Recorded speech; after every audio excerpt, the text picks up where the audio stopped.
கூட்டணிக்கு தலைமை பாஜக, கூட்டணியில் முடிவெடுப்பவர் அமித்ஷா என்பதை வெளிப்படையாக தெரிவித்திருக்கிற நேரத்தில் அவர் திராவிட முன்னேற்ற கழகத்தில் இருக்கின்ற கூட்டணி கட்சி தலைவர்களை அடிமை கட்சிகள் என்று பேசுவது தேவையற்ற செயல்.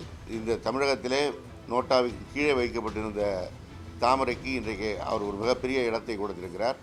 எதிர்காலத்தில் நிதிஷ்குமாருக்கு வந்த நிலை பீகாரிலே, மகாராஷ்டிராவில் சிவசேனா சரத்பவார் கட்சிகள் சந்தித்த நிலை அதிமுகவிற்கு வரப்போகிறது என்பதை மீண்டும் மீண்டும் அவர் தெளிவுபடுத்திக் கொண்டிருக்கின்றார். சட்டமன்றம் நடக்கும்போது பக்கத்தில் இருக்கிறார், அறிவாலயத்தில் பக்கத்தில் இருக்கிறார். அவர் பார்க்க முடியவில்லை என்று சொல்வதெல்லாம் இந்த நேரத்தில் அவர் சொல்கின்ற குற்றச்சாட்டு. இந்த குற்றச்சாட்டை ஒரு மாதத்திற்கு முன்போ 2 மாதத்திற்கு முன்போ சொல்லியிருந்தால் வேல்முருகன் சொல்வதை நாம் பேசிக்கொள்ளலாம். இது மட்டும்தான் என்டிஏ கூட்டணியின் தலைவராக, தமிழக தலைவராக சொல்லப்படுகின்ற எடப்பாடி பழனிசாமி அவர்கள் திரும்ப திரும்ப தன்னுடைய பிரச்சனைகளை மறைப்பதற்கு, தனக்கு இருக்கிற சிக்கல்களை மறைப்பதற்கு திராவிட முன்னேற்ற கழக கூட்டணியை தேவையற்று விமர்சனம் செய்து வருகிறார். ஒரு காலத்தில் வட இந்திய தலைவர்கள் அதிமுக தலைவரை பார்ப்பதற்கு அவர் வீட்டு வாசல்படியில் நிற்கின்ற சூழலை மாற்றி இன்றைக்கு ஒவ்வொரு முடிவை எடுப்பதற்கும் டெல்லிக்கு பறந்து போய் வந்த எடப்பாடி பழனிசாமி அவர்கள் திராவிட முன்னேற்ற கழக தலைவர் மாண்புமிகு தமிழ்நாடு முதலமைச்சர் அவர்களையும் திராவிட முன்னேற்ற கழகத்தின் கூட்டணி கட்சி தலைவர்களையும் தேவையற்ற விமர்சனம் செய்து வருகிறார். தமிழ்நாட்டு மக்களுக்கு மிக தெளிவாக எடப்பாடி பழனிசாமி அவருடைய செயல்பாடை அவரே உணர்த்தி இருக்கிறார். ஒவ்வொரு முறை அவர் டெல்லி சென்று வந்த பிறகு ஒவ்வொரு கட்சிக்கு எத்தனை இடங்கள் என்பதை அறிவிக்கின்ற சூழலில்தான் அவர் இருந்தார். அவர் டெல்லிக்கு போவது மாத்திரமல்ல, அவர்களுடைய கூட்டணியில் இருக்கின்ற கட்சிகளாக இருக்கின்ற அமமுக, பாமக தலைவர்களும் டெல்லிக்கு போய் வந்துதான் தங்கள் பிரச்சனை தீர்ந்தது என்பதை வெளிப்படையாக சொன்னார்கள். இன்னும் தெளிவாக சொல்ல வேண்டும் என்றால், அமமுக தலைவர் டிடிவி தினகரன் அவர்கள் எங்களுக்கு எதுவும் என்றால் பாஜக தான் பொறுப்பு என்கின்ற அளவிற்கு வெளிப்படையாகவும் சொல்லிவிட்டார். இப்படி எல்லா விதத்திலும் அவருடைய கூட்டணியில் இருக்கிறவர்கள், கூட்டணிக்கு தலைமை பாஜக, கூட்டணியில் முடிவெடுப்பவர் அமித்ஷா என்பதை வெளிப்படையாக தெரிவித்திருக்கிற நேரத்தில் அவர் திராவிட முன்னேற்ற கழகத்தில் இருக்கின்ற கூட்டணி கட்சி தலைவர்களை அடிமை கட்சிகள் என்று பேசுவது தேவையற்ற செயல். மிக குறிப்பாக விடுதலை சிறுத்தைகள் கட்சியை குறை கூறுகிறார். விடுதலை சிறுத்தைகள் கட்சி எப்படி படிப்படியாக தேர்தல் களத்திலே சவால்களை சந்தித்து வளர்ந்து வந்த கட்சி, அதனுடைய தலைவர் அண்ணன் எழுச்சித் தலைவர் திருமா அவர்கள் ஒவ்வொரு முறையும் தேர்தல் களத்திலே வெற்றியை நிரூபித்து இன்றைக்கு திராவிட முன்னேற்ற கழகத்தின் கூட்டணி தலைமையால் மாண்புமிகு கழகத் தலைவர் அவர்களால் அங்கீகரிக்கப்பட்டிருக்கின்றார். எனவே இந்த நல்லுறவோடு இருக்கின்ற இந்த கூட்டணியை அவர் விமர்சனம் செய்கிறார். அவருடைய கூட்டணியில் பாஜகவிற்கு கடந்த முறையை விட அதிக இடங்களை கொடுத்தது மாத்திரமல்ல, பாஜக சின்னமான தாமரை சின்னத்தில் இன்னும் கூடுதல் இடங்களில் பல கட்சிகள் போட்டியிடுகின்ற நிலை வந்திருக்கிறது.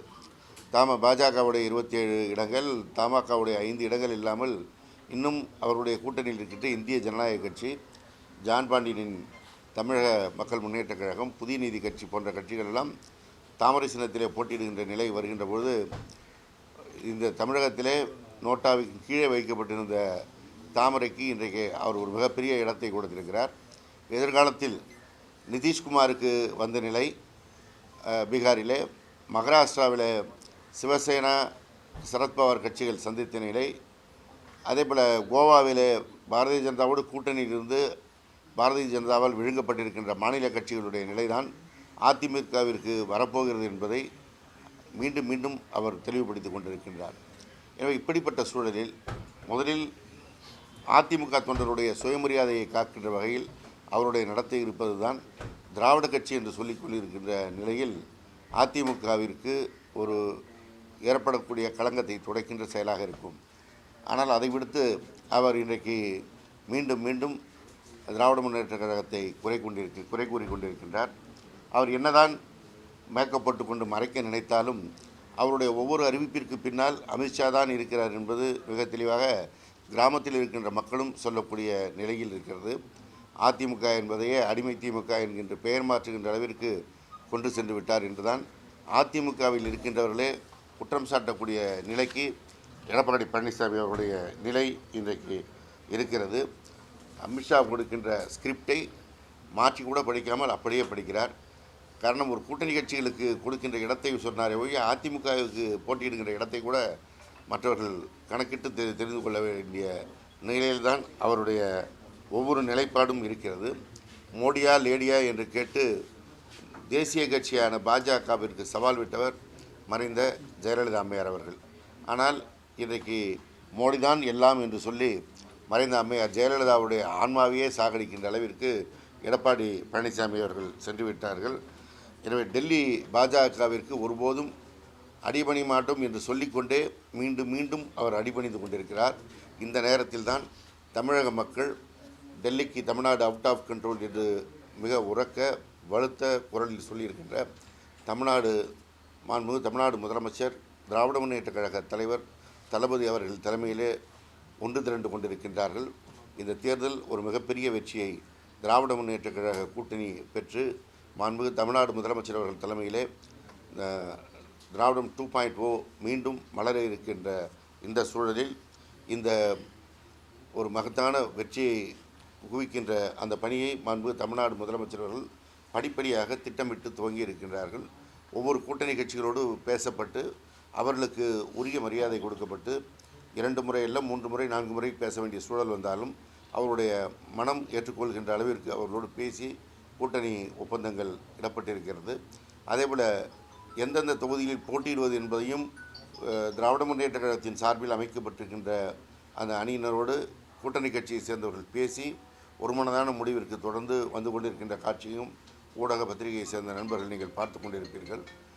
இப்படி ஒரு மனமொத்த கூட்டணியாக திராவிட முன்னேற்ற கழக கூட்டணி அமைந்திருக்கிறது.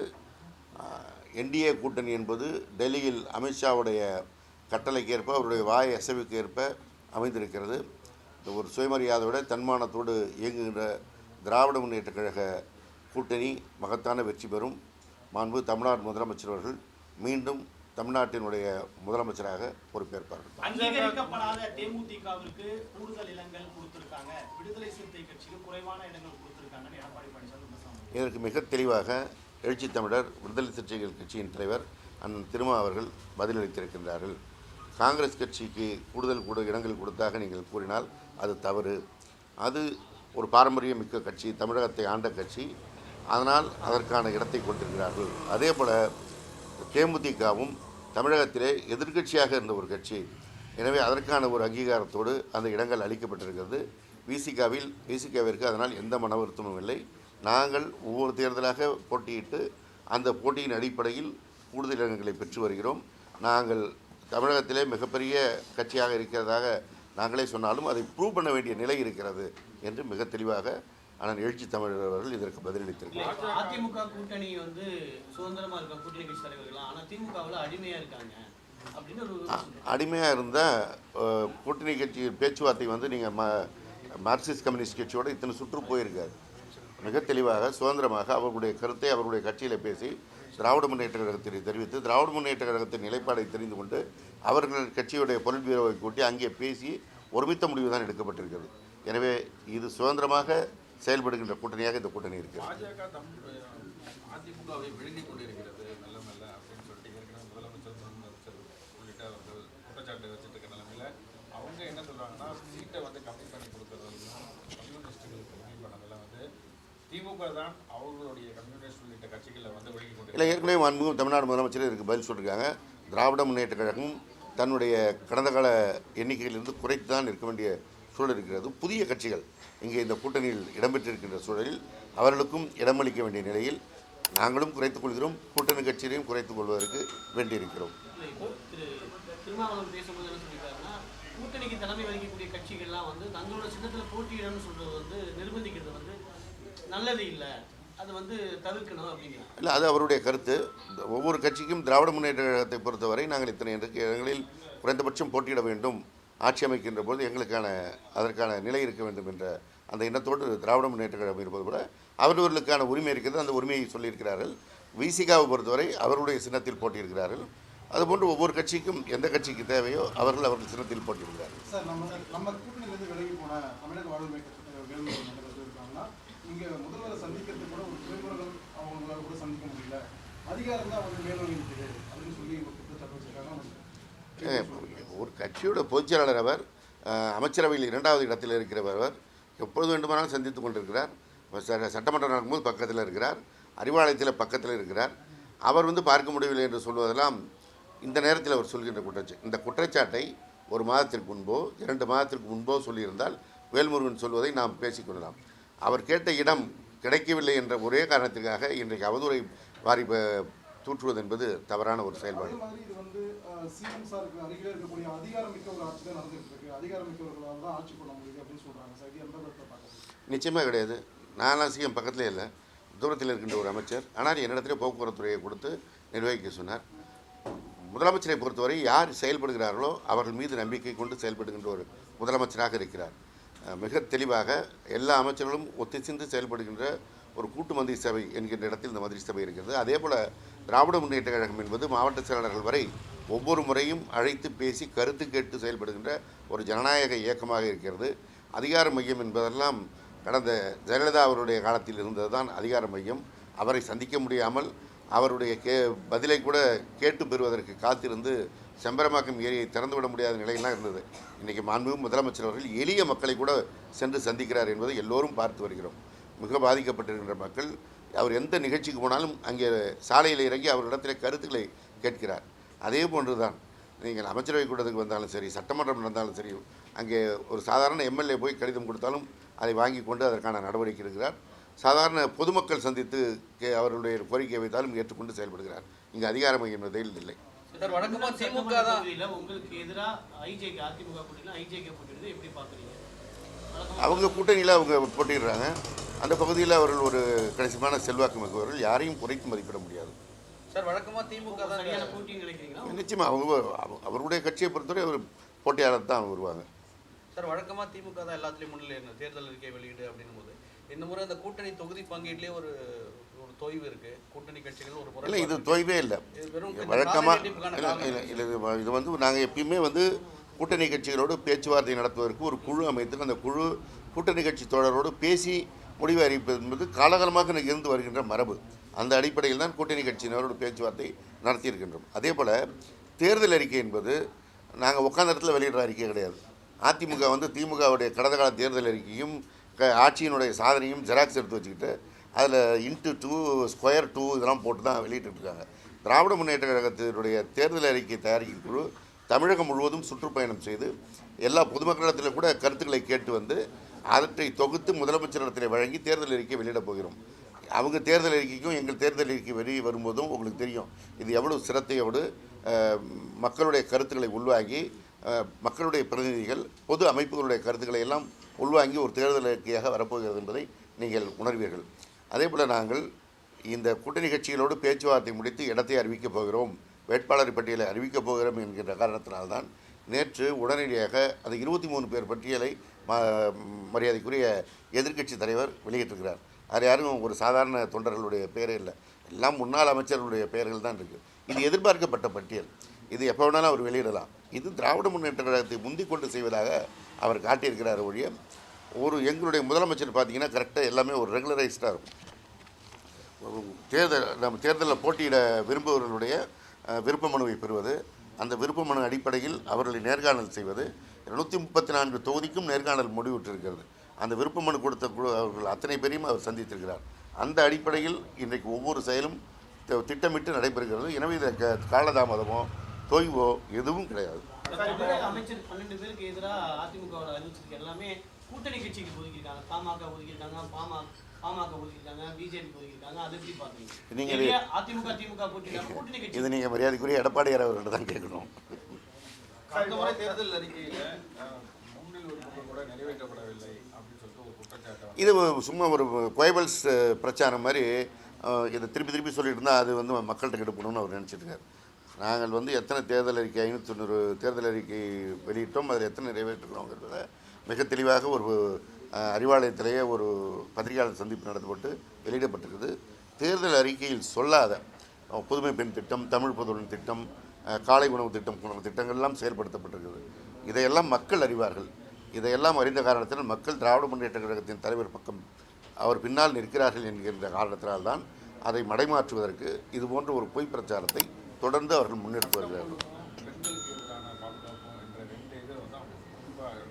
எல்லா பிரச்சனையும் ஒட்டுமொத்த இந்தியாவிலும் இன்னும் ஒன்றிய அரசு வெளியிட்டிருக்கின்ற புள்ளி விவரங்களிலேயே சட்டம் ஒழுங்கிலே தமிழகம் சிறந்து இருக்கிறது, பெண்கள் பாதுகாப்பில் சிறந்து இருக்கிறது என்பதை மிக தெளிவாக சொல்லுகிறாங்க. இன்னும் சொல்லப்போனால் தலைமை தேர்தல் கமிஷனர் ஞானேஷ்குமார் அவர்கள் பத்திரிகையாளர் சந்திப்பிலே சொல்லுகிறார், தமிழகத்தில் மிக சிறப்பாக சட்டம் ஒழுங்கு பிரச்சனை சரியாக இருக்கிறது, எங்களுக்கு எந்த பெரிய அதில் ஒரு கருத்து மாறுபாடு இல்லைன்னே சொல்லுகிறார். இவங்க தேர்தலுக்காக இதை சொல்லி கொண்டிருக்கிறார்கள். வெளியில் இருக்கிறவர்களே இங்கே இப்போ இருந்தால் தமிழ்நாட்டில் பாதுகாப்புன்னு தான் வட இந்திய தொழிலாளர்கள் இங்கே பணிபுரிய வந்து கொண்டிருக்கிறார்கள். எல்லோருக்குமான ஒரு பாதுகாப்பு அளிக்கின்ற மாநிலமாக தமிழகம் இருக்கிறது.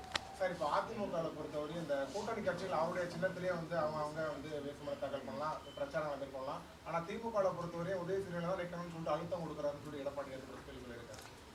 அப்போ அவங்க கூட்டணி நிற்க போகிற புரட்சி பாரதம் எந்த சின்னத்தில் நிற்க போகிறாங்க? அவர் எந்த சின்னத்தில் நிற்க சொல்லியிருக்காங்க? ஒரு சில கட்சிகள்லாம் இல்லை, பாஜகவுடைய கூட்டணி உள்ளே வந்திருக்கிற தமாக எந்த சின்னத்தில் நிற்க போகிறாங்க? ஐஜேக்கு எந்த சின்னத்தில் நிற்க போகிறாங்க? அவர்கள் சொல்லுவதை அவர்கள் செய்வதை என்பது யார் கண்டுக்கும் தெரியாதுன்னு நினச்சிக்கிட்டு மற்றவர்களை மாத்திரம் விமர்சனம் செய்வதே வழக்கமாக எடப்பாடி பழனிசாமி அவர்களுக்கு வேலையாக இருக்கிறது. முதலில் அவர் தன் முதுகை திரும்பி பார்த்து கொண்டு மற்றவர்களை விமர்சனம் செய்ய வேண்டும் என்று நான் கேட்டுக்கொள்கிறேன். இல்லவே இல்லை, பிரச்சனைலாம் இல்லை. அப்படி உங்கள்கிட்ட யாராவது சொன்னாங்களா? யாருமே சொல்லலையா? அதாவது நீங்கள் பொதுவில் இருக்கிற ஒவ்வொருத்தருக்கும் ஒரு கருத்து இருக்கும். ஒரு இயக்கத்தை நடத்துகிறவர்கள் அந்த இயக்கத்தின் தலைமையில் ஒரு கூட்டணியை அமைத்து வெற்றியை நோக்கி செல்கிறவர்களுக்கு தான் அதனுடைய சிரமம் தெரியும். அதை மிக தெளிவாக நேர்த்தியாக எங்களுடைய கழகத் தலைவர் மாண்புமிகு தமிழ்நாடு முதலமைச்சர் அவர்கள் செய்திருக்கிறார். இதை எல்லோரும் பாராட்டி கொண்டு தான் இருக்கிறார்கள். அவர்களுடைய நிலைப்பாடு தெரிஞ்சு போச்சு. என்டிஏ கூட்டணிக்கு தோல்விதான் அவங்க முடிவாயிட்டாங்க. அதனால் வாய்க்கு வந்து அதை பேசிக்கொண்டு 23 கட்சிகள் கூட்டணியில் இருந்தாலும் கூட ஏற்கனவே போட்டியிட்ட கட்சிகளுக்கான இடங்கள்லாம் குறைச்சிட்டு தேமுதிக 10 இடங்கள் கொடுத்தது ஒரு நெருடலை. அதான் நான் மீண்டும் சொல்கிறேன், நாங்கள் திராவிட முன்னேற்ற கழகத்தினுடைய எண்ணிக்கையும் குறைகிறது.